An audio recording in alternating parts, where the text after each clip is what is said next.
Welcome back to the Southern Unsolved Mystery Series. We are once again going to be looking at a handful of lesser-known cold cases from the southern United States. This time, we are looking into some cold cases from the state of Tennessee. Tennessee is a place I lived for a few years in my teens, and I have many memories from that time, good and bad. From rolling foothills to pristine mountaintops, there is no shortage of natural beauty in the state. With that said though, there are stories and mysteries that seemingly leave us without answers. It is my goal with this series to try and bring light to cold cases that may have been lost to time. Cases that did not get the media coverage they deserved. I've done my best to piece together the stories of these unfortunate events using newspaper archives, public records, and various media reports. As always, if you have any suggestions for future cases or states for me to cover, leave a comment down below letting me know. Number 1. Sadie Wallace Nelson. We are starting this episode off in the small town of Benton, Tennessee, in Polk County. There are less than 1,300 residents in the area as of 2019, but at the time this took place, the population was well under 1,000 residents. Outside of being tied to historical events such as the Trail of Tears, Benton is a seemingly quaint and quiet town. But as we have learned in this series, no matter how seemingly safe your neighborhood is, strange and tragic things can always occur. In the early summer of 1996, Sadie Wallace Nelson had been living with her boyfriend, John Burleigh Pike, on a small farm just north of Benton. They lived off Highway 411 and were joint caretakers of the property. Sadie was 74 years old and John was 77 years old, so it is safe to say they were in the latter years of their life.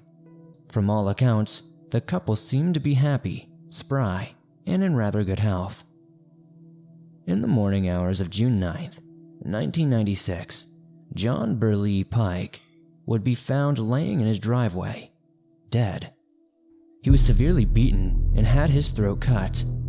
Officials were called and subsequently searched the property, and it was described as virtually untouched. But oddly, they found no sign of Sadie Nelson.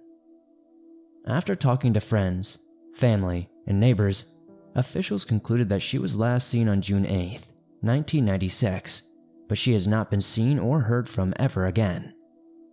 This sent rumors jolting through the local area.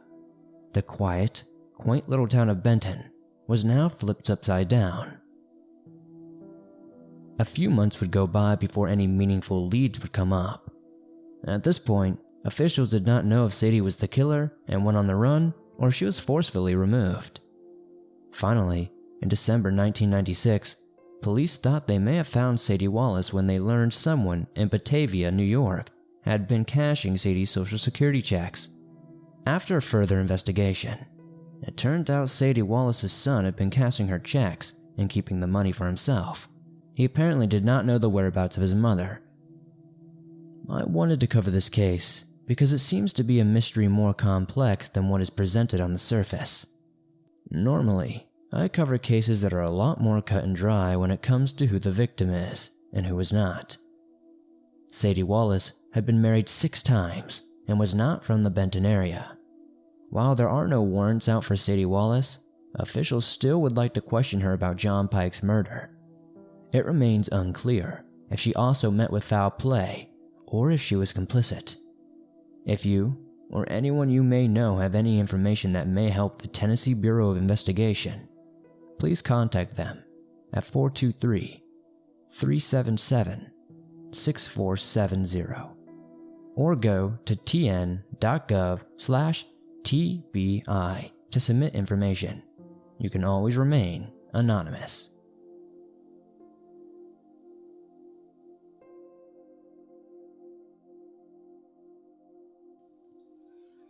Number 2. Roger K Lyles. Following this next case, we land in the bumping city of Nashville, Tennessee. In the 1990s, Nashville was in the middle of a boom of population, boasting nearly 500,000 residents at the time of this story. But no matter how safe and lively a city seems, there are undoubtedly going to be tragic, unsolved mysteries haunting the streets.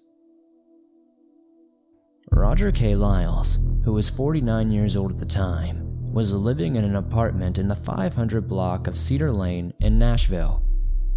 Roger is 5'11", with brown hair, brown eyes, and weighs somewhere around 260 pounds. Roger has a tattoo that reads "Born to Lose" on one arm, and had a metal pin inserted in the upper part of his arm. I was not able to confirm which arm this was, unfortunately. It was late spring in 1992 when friends and family suddenly lost contact with Roger Lyles.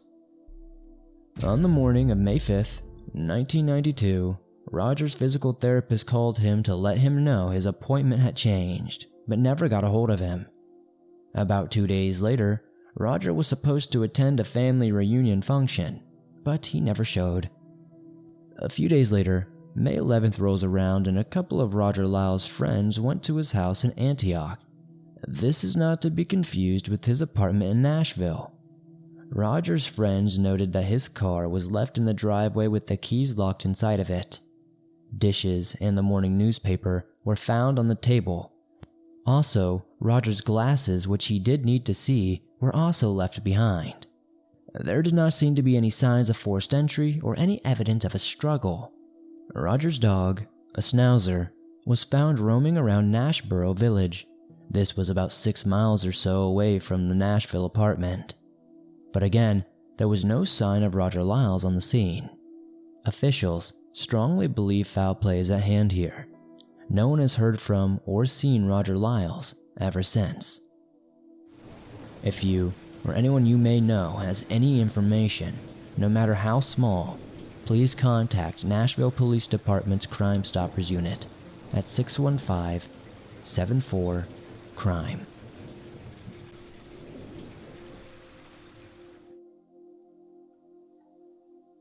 Number 3. Madeline Smith.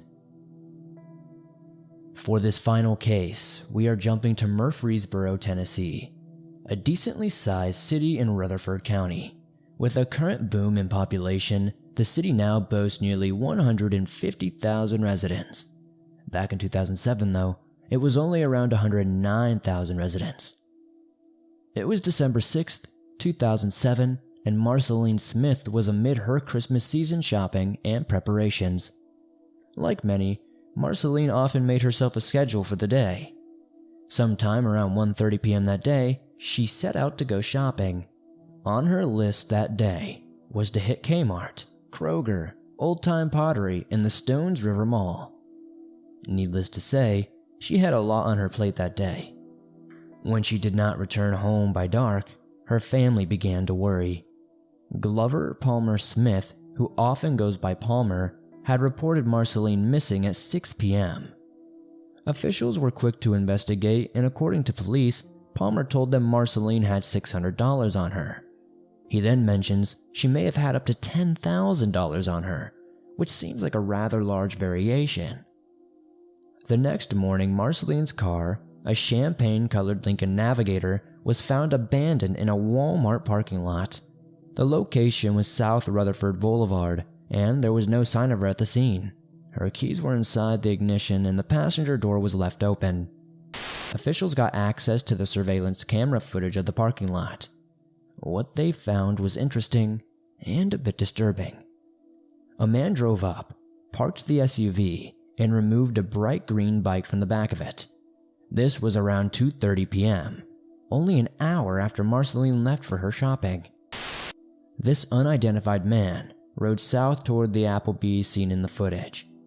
The footage clearly shows Madeline was not in the vehicle at the time it was parked. Madeline was 69 years old and had a cell phone at the time.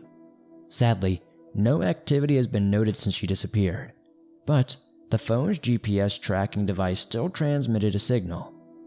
Several days after, police found her phone off Barfield Crescent Road. This was roughly 3 or so miles from the Smith's house. Even odder, this was in the opposite direction the car was found. To make things even more suspicious, Palmer suddenly stopped helping police in the investigation. He also hired a lawyer, which is even more worrisome. Not more than 3 months after Marceline vanished, another woman came forward and accused Palmer of stalking her and took out a restraining order on him. The woman stated Palmer continuously asked her out on dates and called her at her workplace, even after she asked him to stop several times. He would apparently always refer to Marceline in the past tense as well.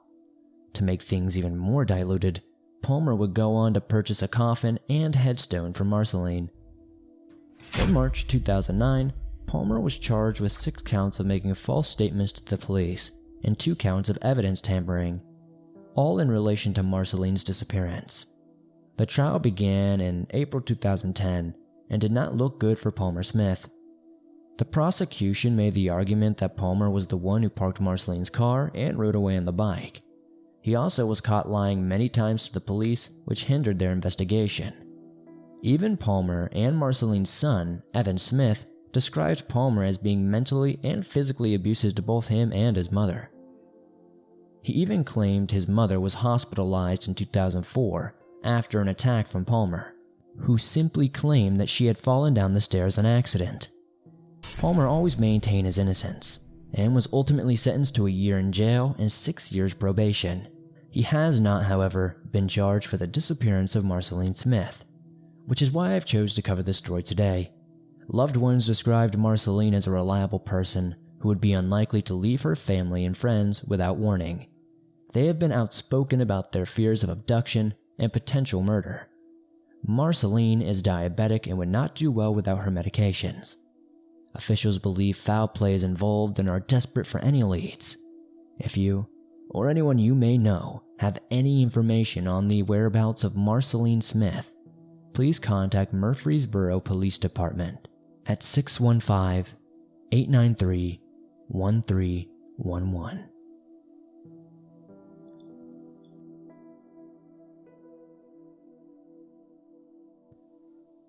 Thanks for tuning in to another episode of the Southern Unsolved Mystery Series. If you have a case that you would like to suggest or have a state that you would like me to cover, please comment them down below. If you have any links or any information to send with that case, submit it at swampdweller.net. I'd love to see what you guys have to suggest. If you enjoyed this video, please be sure to give it a like. The more likes it gets, the more YouTube promotes it in the algorithm, and that's very helpful for true crime content, as they often suppress it. If you're listening on iTunes or another podcast platform, please give this a 5-star rating, as it truly helps us reach more people, and it's very, very much appreciated. If you're new to the swamp, why not join us? Hit that subscribe button and turn on notifications to never miss a new episode, as I upload them nearly every single day, and all things natural and supernatural. If you have a allegedly true story or something that you would like to share in the podcast, be sure to submit your stories at swampdweller.net. I'd love to see what you guys have to share. If you're on the go, but don't have YouTube Premium, but still want to listen to your favorite Swamp Dweller scary stories wherever you go, you can download them on iTunes, Spotify, Stitcher Radio, and just about everywhere else you find your favorite podcast, and it's absolutely free to do so. If you guys would like to support the swamp outside of hitting that like button, giving us a 5-star rating on iTunes, and maybe subscribing, check out the merch store. I've got t-shirts, face masks, hoodies, and so much more. Thank you guys so much as always for supporting the swamp. I'll see you guys soon with another creepy episode.